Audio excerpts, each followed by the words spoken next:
So I've been asked to do a little bit of a tour around my gym, the equipment, what I do, and some of the stories behind stuff in here. And I guess it holds really a lot of stuff on Instagram. People see my gym a lot, my story on everything. And I think how this came to fruition is a bit of a good story and a bit of just my own illness and struggles. So I guess one of the first things you see in this gym that's the most noticeable is all the national flags up, and of course the Australian, the Union Jack and the Canadian flag. You actually won't see the camouflage Australian one up yet. It is here, just needs to be hung. It was taken down so I could send it to a friend who's a veteran who was doing an open water, like a massive, like 20 kilometre or something, open water swim for a veterans charity. So that will be up today, I'm guessing. But a lot of people bring up all the Australian flags are hung backwards. Well, yes, when vertically hung, they're meant to have the Union Jack on the side. The problem with these flags are all single-sided, so I don't find any offence in it. I'm as patriotic as anyone. So that's just how they hang. Both camouflage ones were made for me in Afghanistan. My original Australian multi-camp flag, for those who have followed me for a while, know that it was actually stolen at my first brain cancer charity event that I ever did. It was on the finish line of the event and it got flogged, which was heartbreaking to me because it was one of the things that meant the most to me as far as anything material. So it fucking sucked. I'm still dirty on it that it got nicked. But yeah, the other ones have been sent from the boys in Afghan of all different origins around and made up. So I guess the two first bits of equipment that I bought was a really high-end dip bar and a cheapish pull-up bar. The pull-up bar was actually from my old house. Me and the lads bought it there. Well, I bought it, but for all of us there, that share house, just to do some sort of after-work training, I guess. And I actually got a lot of use and sat outside and it's in pretty good nick. This dip bar was pretty much the first thing I bought when I moved here for this gym. It's a really high-end, like industrial, commercial gym style one from a guy's strongman gym. I found it on Gumtree, pretty cheap. I got it and just talking to him and he dropped it off for me because I was like, hey man, look, I can't drive. I've got some medical issues. And he's like, yeah, no worries, bro. You're around the corner. Dropped it off for me. Got talking to him. Really lovely guy. And that was sort of it. And then the next day I actually got an email from him going, hey man, I've been thinking about your situation, your case. I'm just going to drop some stuff over the fence for you tomorrow. And came back and he dropped off a weights tree, which I still use, which is in the corner here. Heap of plates, heap of everything. Absolutely lovely guy who just, I think, felt a bit sorry for me that time. That was just after my surgery when I was building this gym.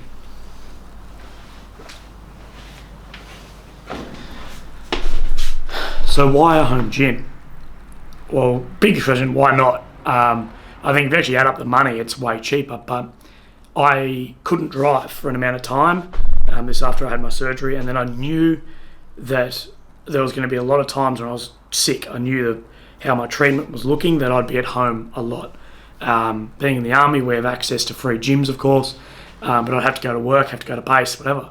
And I just knew that the treatment's coming up, chemo, whatever at the time, that I just wasn't going to be able to get there or be well enough. The good thing about having a gym at home is when I was sick, especially, I could just walk out here, do a set of bicep curls, and if that's all I could manage, I could do one set and walk off after 30 seconds.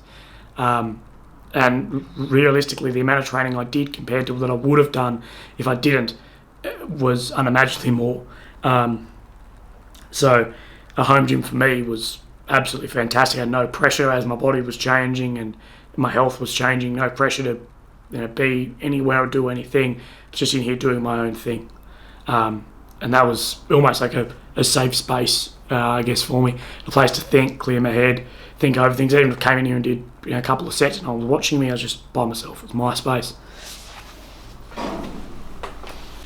So I used to have like a cage, like a power rack like this, but it's a full cage in here. And I actually bought that off Gumtree as well, secondhand, when I bought the dumbbells behind me, if you can see those. Fantastic cage, like barbell cage, everything. Got it all as one as a ute, brought it back here, set it all up. One of my friends at Aussie Strength, you can probably see the banner in the background, who I've had a little bit to do with. They're all ex-3RAR paratroopers from the same corps in the army as myself. And they pretty much hit me up through some friends, like, hey bro, we know what's going on, we'd love to donate you some stuff.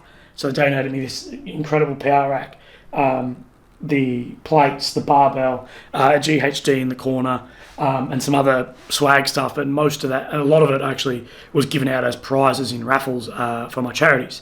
But they jumped on board, and of course then I had a power rack, barbell, plates, a lot of stuff that I didn't need anymore. And that actually got donated to one of the RSLs, which then the RSL never used. For everyone who knows, I'm not a fan of RSLs at all. It was donated to them like, yep, look, they hit me up like when I started this community gym. I said, yep, look, awesome, all behind that, all behind veterans, whatever. I said, look, I've got some kit, I'll donate it to you. Donated it to it, sat in some bloke's shed, literally just, for God knows why. They never set anything up, and eventually I'm like, hit them up, like, hey, where's the community gym? Like, what's happening with it? And they're like, hey, look, no, nothing, we're probably just going to sell the equipment. And I hit them up like, what do you mean? But that's just RSLs. That's just how it goes. Luckily, they're like, hey, we won't sell them, give it back to you. So after 12 months, they gave it back to me.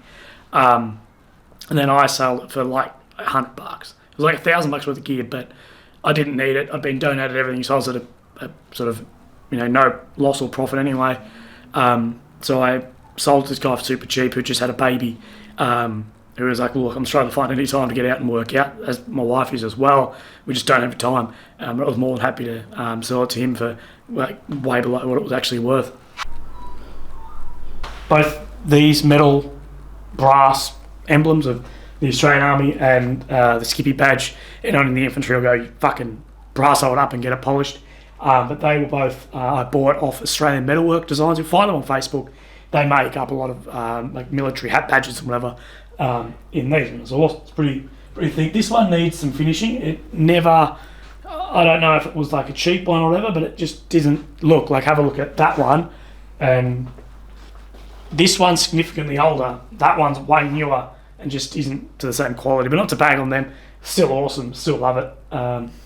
As well as on that, the scene before this, I'm hoping in the video, if I edit it properly, was of kettlebells.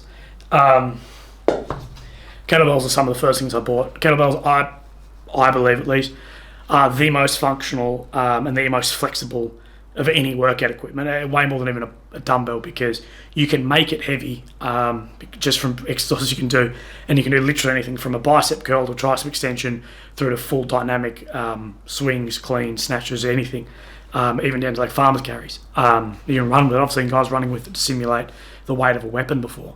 So they're awesome. Everything from 8 kilo ones to warm up, which is one I lifted in the beginning. I'm not actually that strong. Through to, I think I have a 30.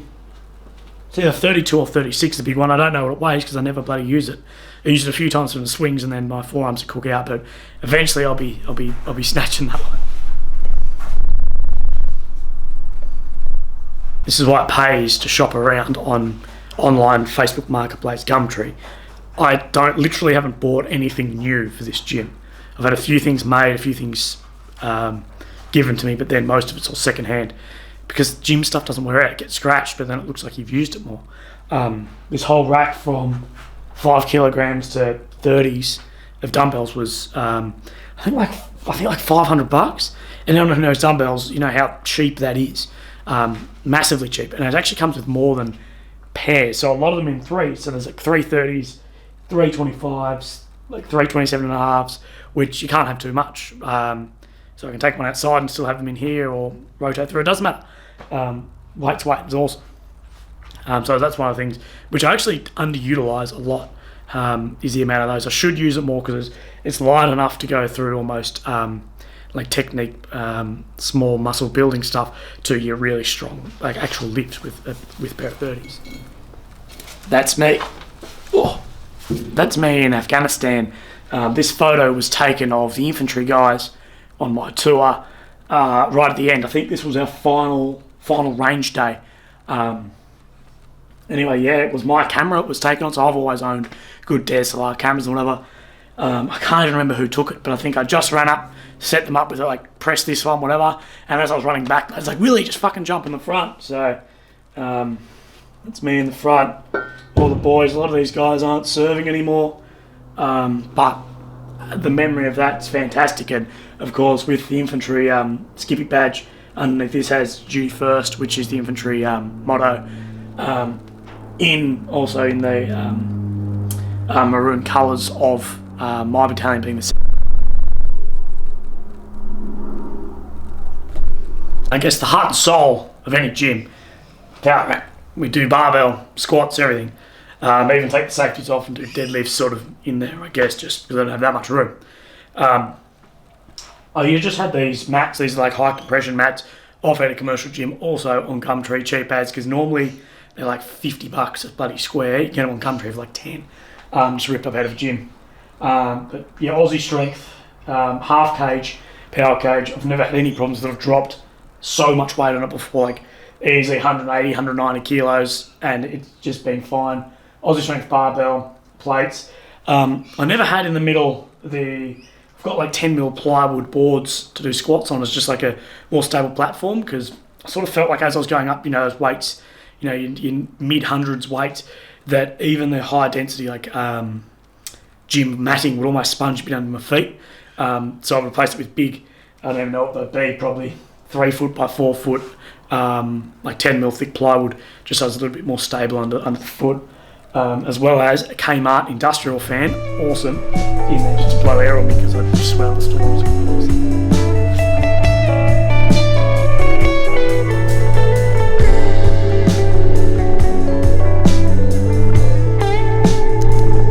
So I'm not really sure how we can see it, but there's a Concept 2 rower here. It's probably the most expensive bit of single equipment I bought, and it actually doesn't get used enough because rowing's fucking hard.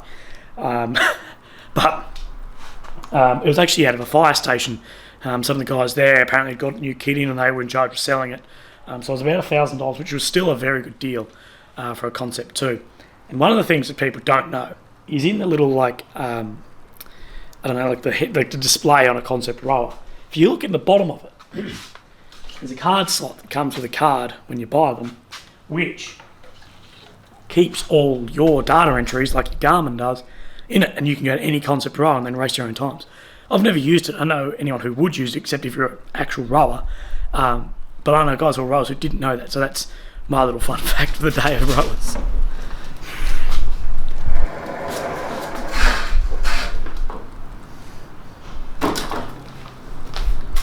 So just some other little things, functional equipment that's super cheap that I bought, and actually one piece actually got made up for me. Let's lift this a little bit so you're not looking straight up my belly.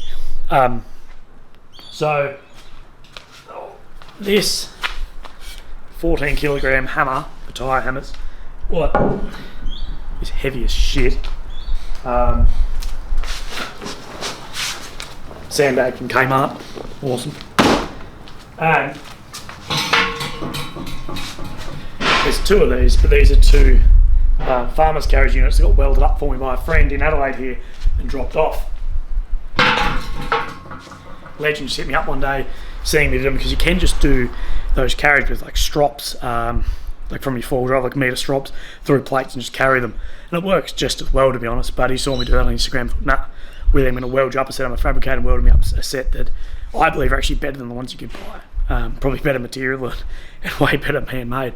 So they're awesome.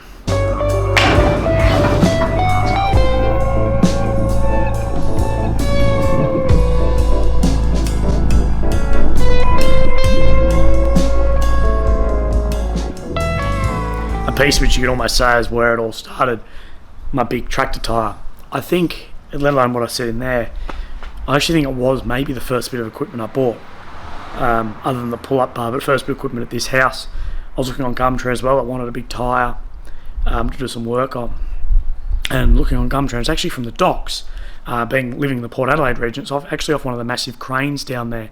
So it's got no steel in it for the static of the crane, the static electricity. It's just a full rubber solid tyre. So it is smaller than a normal, like it isn't that big of a tyre, but it's heavier. So it's heavier than its size sort of shows, because it's so thick of the rubber. It's also a bit of a pain in the arse. You can't roll it because it's only been on one side of the crane up and down the docks its whole life. It's worn on like a massive slant. So you try and roll it and you just steer it one way and just do a big curve. But that's alright because we're flipping it anyway. But it's got, the cure brain cancer thing's almost worn off it now. But that's been flipped fucking tens of thousands of times, and it's awesome. One of the bits of equipment I'd say, if you're looking for something absolutely free to pick up a tractor tyre, and then go buy like my hammer is a official sort of strongman hammer, a 14 kilogram sledgehammer, but I'm not sure. Bunnings probably $10 for a sledgehammer, and any tractor tyre is free. They're looking to get rid of them on Gumtree. Don't pay for one. You'll see people try and sell them. Don't buy one. You'll find one easily. You have to pay to get rid of them if you throw them out. So tractor tyre, hammer, then you're fine from there. There's so much you can do with them. That you can flip and then do a burpee, then flip and push up, or just flips or whatever. If you'd seen how sore I pulled up from doing my 1,000 flips, which I keep banging on about, I'm sorry, then you understand it. It's absolute full body workout. And I almost feel with the tyre flips, it almost forces you into good posture, because your shins are up against the tyre, I guess, as you bend down to do it. As long as you sink in the hips enough and your arms are out straight, and it's not super heavy, you're not going to hurt yourself. Like, I've never even thought of hurting my back doing them, which I think a lot of people are worried about. But good form, whatever, it helps. Guys, I hope this was enough. People asked me to do a bit of a tour of the gym, and my biggest things would be, one, a home gym is completely worth it. Let's just say you spend $3,000, and that a gym membership is an average of $600 a year, which I know a lot more than that. In a few years, it's really paid itself. But unlike a gym membership, you actually have a resale. I think if I sold everything in here, I would break even, or actually almost be ahead of where I was. And even if you lose, you're not going to lose that much. Weights, especially things like kettlebells, dumbbells, plates, don't lose much money at all. So I think it's a great investment, and it's one of those things that you will do different exercises and different routines than at a commercial gym, because you're not. Like, I'm not very shy, but even then, some of the stuff I do here, fucking half naked, I wouldn't do at a commercial gym ever. So if you've got the means and the room especially, absolutely look into doing it. It's one of the best things I've done, especially with my treatment. Being able to be on the couch for 23 and a half hours a day, sort of stumble out here, not change clothes, not get in the car, no nothing, do just something and come back out. It really was a game changer for my treatment. If you look at the effect exercise has on the brain, every other organ, but then its effects for cancer too, being Australia is the first country in the world to actually prescribe exercise to cancer patients, because they know how good it is for them. It's something that I think it's worth its weight in absolute gold. It's not that expensive. Look on Gumtree, look on Facebook Marketplace. There's always people turning over equipment. I've sold stuff there. Even if there's not much, keep an eye out and you'll find it's great. And I know every home gym is like that. Not many people actually buy it new. What do you want to find? The gold mine is a gym that's selling up and buying all their shit once they've liquidated everything. So if there's anything else specifically you want to see in here, leave me a comment and I'll get to that. And also any other ideas for videos, comment as well. So thanks guys, and thanks for always subscribing, and I really do appreciate you guys sitting here listening, watching me. It's day 5 of my quarantine and I'm bored as hell. All I want to do is go out and do stuff, but I'm here and you guys are making it awesome, so thanks for that.